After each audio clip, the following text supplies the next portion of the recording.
Welcome back to Project 613. We are learning about the impurity that comes from a dead body, tumas mes, and how although these laws for the most part are not relevant in today's day and age, because they were mostly relevant at the time when the temple stood, when in those days a person would have to be ritually pure in order to enter the temple. Nevertheless, for Kohanim, for priests, these laws are still very much relevant, as the priests are still obligated to maintain a higher degree of sanctity, a higher degree of Torah, and to make sure not to come in contact with a dead body. This is the reason why in a previous episode we spoke about that a Kohen, for example, would not be able to be part of the Chevra Kadisha, would not be able to be part of those who tend to the dead body and prepare the dead body for burial, because clearly touching a dead body would be a way of becoming impure. As we learned, that biblically speaking, there are three ways that a person can catch impurity, either by touching, by carrying, or by being under the same roof of the dead. But in addition to that, the rabbi has also decreed that even coming within 6 feet of a grave should not be done, because this could also render a Kohen impure. And therefore, Kohanim have to be careful when visiting a cemetery to make sure to stay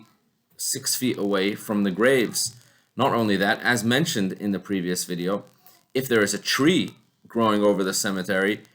then the Kohen would not be able to stand anywhere underneath the tree if the branches of the tree are covering the grave as well, because that tree would then be counted like a tent, like a covering that would combine the Kohen with the graves. But if there is no tree present, then as long as the Kohen maintains a distance of at least 6 feet away from the graves, then he is allowed to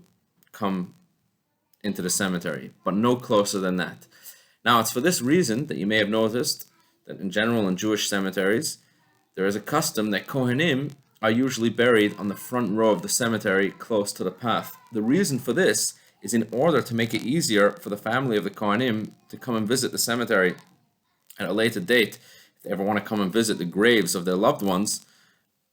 and not become impure by having to step over other graves or by having to